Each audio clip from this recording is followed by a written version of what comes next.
Assalomu alaykum. Bugun dasturimizda Trampdan o'g'lini urushga yuborish talab qilindi. Eron, Bahrayn va Birlashgan Arab Amirliklari qirg'oqlarni egallab olishga tayyor. Eron harbiylari AQSh o'zi bilan o'zi muzokara olib borayotganini aytdi. Erondagi urush fonida Tramp Ukrainadan urushni tezroq yakunlashni talab qilib bosim o'tkazmoqda. Endi esa batafsil. O'zingizni aldamang. Tez-tez hojatga chiqish, peshobda qiynalish, kechasi uxlay olmaslik bu oddiy shamollash emas, bu prostata muammosi. Agar bugun e'tibor bermasangiz, ertaga og'riq ham, asorat ham kuchayadi. Vulkan 100% tabiiy kuchli tabobat inomi prostata bezdagi yallig'lanishni kamaytiradi, siydik yo'lini tiklaydi, erkaklik quvvatini kuchaytiradi. Vulkan ham sinalgan ham kutilgan mahsulot. Hoziroq qo'ng'iroq qiling va 30% chegirmaga ega bo'ling. Yetkazib berish O'zbekiston bo'ylab mutlaqo bepul. Trampdan o'g'lini urushga yuborish talab qilindi. Eron bilan davom etayotgan urush fonida AQShda harbiy safarbarlik masalasi yana kun tartibiga chiqdi. Minnesota shtatining sobiq gubernatori Jesse Ventura prezident Donald Trampga murojaat qilib, uning kenja o'g'li Barron Trampni armiyaga jo'natishga chaqirdi. Britaniyalik taniqli jurnalist Piers Morgan bilan suhbatda Ventura AQSh harbiy operatsiyalari haqida gapirar ekan, Trampni keskin tanqid qildi. Yetakchi sifatida oddiy bir haqiqat bor.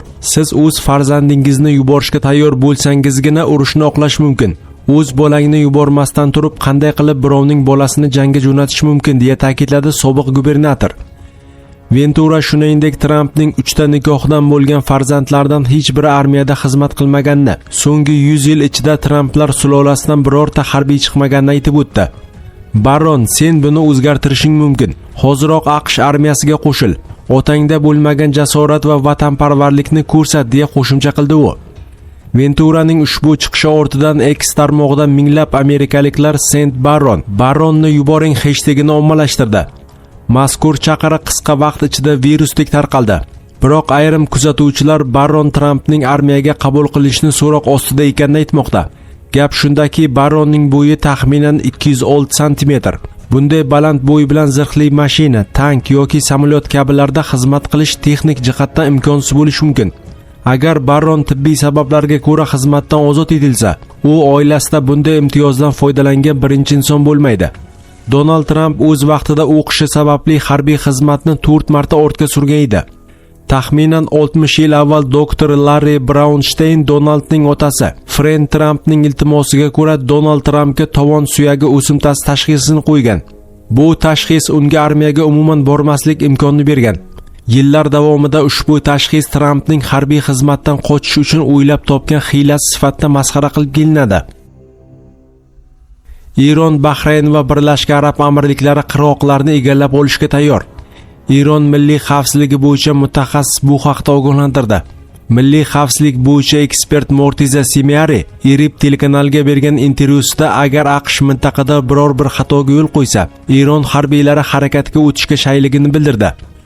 Uning so'zlariga ko'ra, Eron qurolli kuchlari amirliklar va Bahrayn qirg'oqlarini egallab olish hamda mintaqaviy manzarani tubdan o'zgartirishga tayyor. Birlashgan Arab Amirligi va Bahrayn qirg'oqlariga kirish kun tartibidagi masala, deya ogohlantirdi Simiari. Ushbu bayonot Birlashgan Arab Amirligi tashqi ishlar vaziri Abdulla bin Zoidning X tarmog'idagi chiqishidan bir necha kun o'tib yangradi. Vazir Eronning o'z mamlakatiga hujumlarni qoralab, Birlashgan Arab Amirligi hech qachon terrorchilar tomonidan shantaj qilinmasligini ta'kidlagan edi. Shuningdek, Birlashgan Arab Amirligi prezidenti maslahatchisi Anvar Gargash ham Eronning Arab ko'rfazi davlatlariga nisbatan tajovuzi chuqur geosiyosiy oqibatlarga olib kelishini va Washington bilan xavfsizlik sohasidagi hamkorlikni mustahkamlashga majbur qilayotganini bildirdi.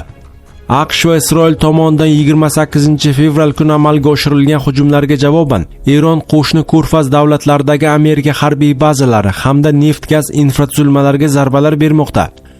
Ma'lum qilinishicha, urush boshlangandan buyon birgina Birlashgan Arab Amirligi hududida 338 ta ballistik raketa tutib qolingan, 1740 ta dron yo'q qilingan. Dastlab AQSh prezidenti Donald Trampni Eronga hujum qilmaslikka chaqirgan Saudiya Arabistoni va Birlashgan Arab Amirligi endilikda urushni qo'llab-quvvatlash pozitsiyasiga o'tmoqda. Xususan, Ar-Riyod mamlakat g'arbidagi Toif shahrida joylashgan Qirol Fahd aviabazasini amerikaliklar uchun ochishga qaror qilgan. Birlashgan Arab Amirligi ham AQShga uzoq davom etadigan urushga tayyorligini va Washingtonga urushni tezroq tugatish bo'yicha hech qanday bosim o'tkazmasligini bildirgan. AQSh rasmiylarining Middle East nashriga ma'lum qilishicha, Birlashgan Arab Amirligi tashqi ishlar vaziri amerikalik hamkasbi davlat kotibi Marko Rubio bilan telefon muloqotida amirliklar urushning 9 oygacha davom etishiga tayyor ekanini ma'lum qilgan. Fransiyaning AQShdagi sobiq elchisi Jerar Aro esa bu vaziyatni sharhlar ekan. Amerikaliklarning bunday siyosati ularning manfaatlarini o'ylamaydigan davlatga qaramligini yanada kuchaytirishini ta'kidladi.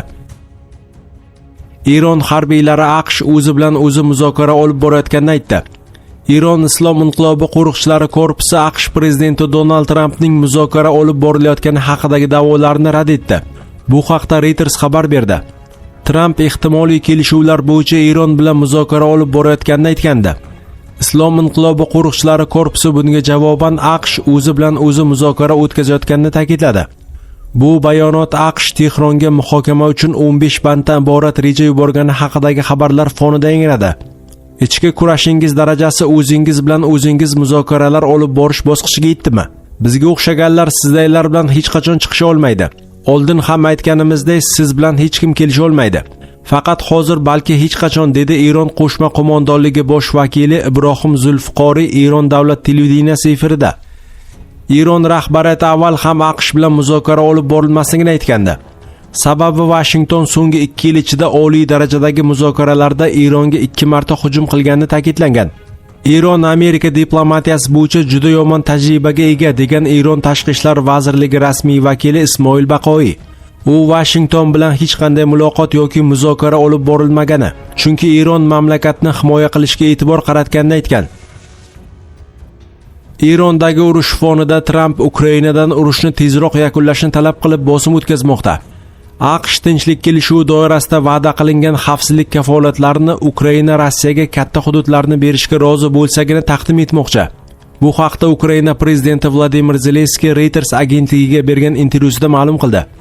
Zelenskiyning so'zlariga ko'ra, AQSh butun Donbassni Rossiyaga topshirishni talab qilmoqda. Amerikaliklar Ukraina Donbassdan qo'shinlarni olib chiqishga tayyor bo'lishi bilanoq bu kafolatlarni yuqori darajada taqdim etishga tayyor, deya ta'kidladi u. Ta'kidlanishicha, Erondagi urush fonida prezident Donald Tramp Ukrainadan urushni tezroq yakunlashni talab qilib, bosim o'tkazmoqda. Yaqin Sharqdagi vaziyat prezident Trampga va uning keyingi qadamlariga ta'sir ko'rsatadi. Tramp hamon Kiyevga bosimni kuchaytirish strategiyasini tanlamoqda, dedi u. Ukraina rahbari har qanday tinchlik bitimi kelishilgandan so'ng Rossiya kelajakda qayta hujum qilmasligi uchun xavfsizlik kafolatlari zarurligini bir necha bor ta'kidlagan. Unga ko'ra, bu borada ikkita muhim savol ochiq qolmoqda. Ukrainaga qurol xarid qilishni kim moliyalashtiradi va kelajakda Rossiya hujum qilsa ittifoqchilar qanday javob beradi? Zelenskiy Ukraina armiyasining Donbassdan to'liq chiqib ketishi Yevropa xavfsizligiga tahdid solishini ta'kidladi. Mintaqada kuchli mudofaa pozitsiyalari mavjud bo'lib, ular bunday holatda Moskva nazorati ostiga o'tadi, deya tushuntirdi u. Rossiya prezidenti Vladimir Putin Donbass ustidan to'liq nazoratni urushdagi asosiy maqsadlardan biri deb hisoblaydi. Agar bunga muzokaralar orqali erisha olmasa, Moskva buni jang maydonida amalga oshirishni ko'zlamoqda.